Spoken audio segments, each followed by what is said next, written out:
Vamos falar de terras raras, que viraram a mais nova fonte da cobiça internacional. Antes elas eram só raras, hoje passaram a ter valor. Mas por que isso? Porque antes não existia carro elétrico, mira laser, TV com ultra definição, torres de energia eólica, radar inteligente, estação espacial e vai por aí. Hoje tem tudo isso. Para fabricar e vender esses itens, que hoje são indispensáveis, né, no nosso mundo atual, tem que ter as terras raras, é claro. Principalmente porque, além da necessidade comercial, tem a necessidade estratégica. Armas, radares, espaço, energia, satélites, tudo que se constitui em diferencial de poder. Então, será que vale a pena mesmo brigar por elas? Vale sim, pode saber. Vamos ver o que elas são consultando aquela nossa tabela dos elementos periódicos, lá da época do nosso segundo grau. Embaixo da seta vermelha, a coluna que nos interessa, a coluna das terras raras. Todos os elementos dessa coluna têm propriedades semelhantes. Começa pelo escândio, esse Sc, passa pelo ítrio, símbolo Y, e chega no lutécio, o Lu. Só que entre ele, o lutécio, que é o elemento de número atômico 71, e o boro, que está antes dele, de número 56, entram 14 elementos conhecidos como lantanídeos, que vão do número atômico 57, que é o lantânio, até o 70, que é o itérbio, que aparece lá no final da elipse. A principal característica deles é que são ímãs permanentes, graças à distribuição eletrônica nas camadas interiores. Isso é um conhecimento que não vem muito ao caso agora, né? Só para ficar registrado aí. Isso interessa aos técnicos e ao pessoal que lida com isso. Como é que eles se distribuem pelo mundo, esses minerais? A China, como sempre, é a grande detentora das jazidas. Vietnã, Brasil e Rússia são os outros que foram bem aquinhoados com a incidência desses minerais no seu território. Os demais que aparecem na figura têm jazidas também consideráveis, mas muito inferiores a esses 4 primeiros. Só para deixar bem claro, o Brasil dispõe de 17% de todas as jazidas de terras raras conhecidas no mundo. Só que a produção desse mineral, o processamento desse mineral, não segue a mesma tabela. Olha só, Mianmar, Nigéria, Tailândia, Madagascar nem aparecem como detentores de grandes jazidas. No entanto, tem uma produção considerável. O Brasil, apesar dos seus 17%, nem aparece nessa relação, não produz nada. No caso de Mianmar, as jazidas são exploradas por milicianos na fronteira com a China e a produção vai toda para a China mesmo, para ser processada lá. É como se fosse jazida da China. A China financia tanto a milícia como a extração, para você ver como é que o mineral é importante. Vamos ver então como é que a coisa funciona por aqui no Brasil. A mineração é uma atividade econômica e industrial que inclui a pesquisa, a exploração e o beneficiamento de minerais presentes no solo e no subsolo. A gente pode incluir nessa sequência a compensação ambiental também, que é obrigatória na atividade de mineração. Mas toda a riqueza mineral do Brasil pertence ao governo, ou seja, ao povo. Vamos ver aí. Segundo a Constituição Federal de 1988, as jazidas, os recursos minerais e os potenciais de energia hidráulica no subsolo brasileiro são propriedade da União, separada da propriedade do solo. Ou seja, o proprietário da terra não é dono dos minerais abaixo dela, mas tem direito à participação dos resultados da lavra. Isso é o que está na Constituição, governo federal. Governador e prefeito não podem negociar o subsolo nem autorizar a mineração. Cabe ao governo regular como isso vai acontecer. Cabe a ele decidir sobre como a nossa riqueza mineral vai reverter em benefício para o Brasil.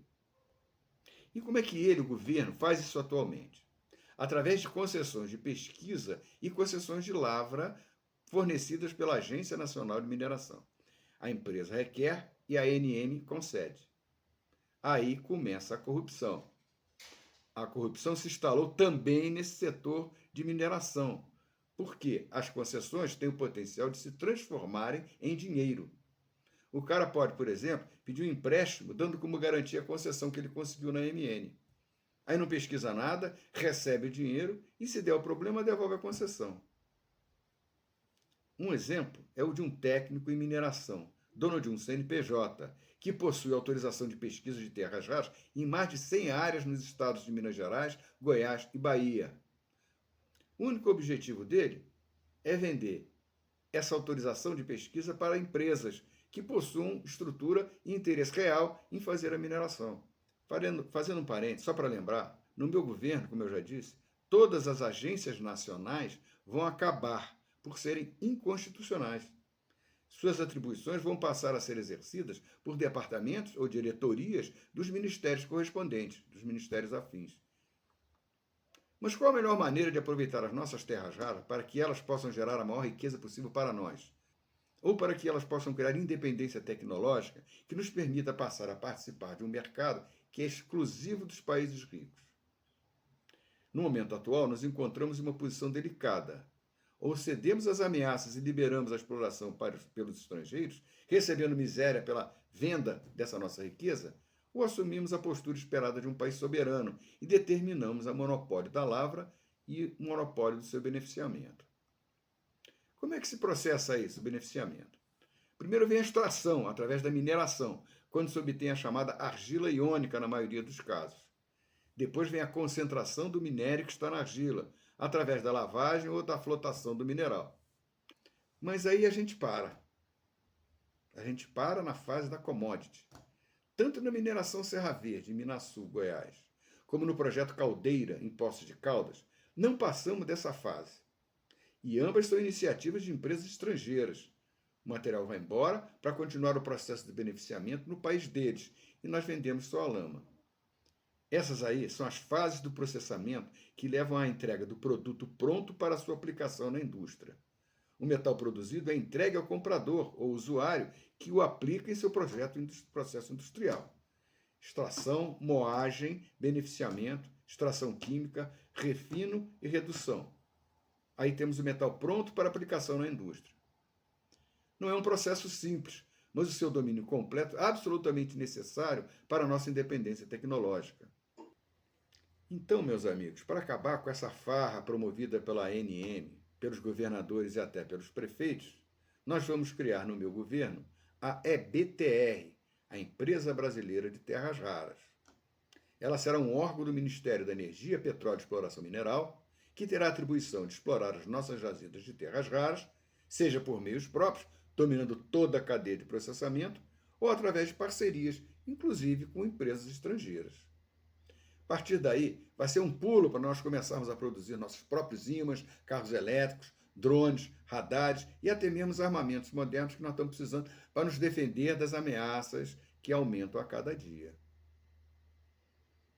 Para isso, nenhuma restrição para o acesso às tecnologias de processamento minérios será admitida nesses contratos eventualmente celebrados com empresas estrangeiras.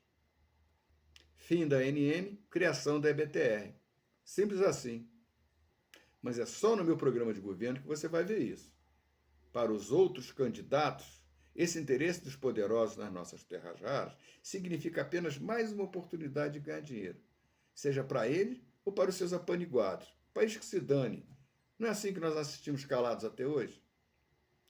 Então tem que pensar, tem que conhecer o assunto, tem que saber o que está em jogo antes de votar. Eu não quero que o Brasil acabe. É por isso que eu estou aqui.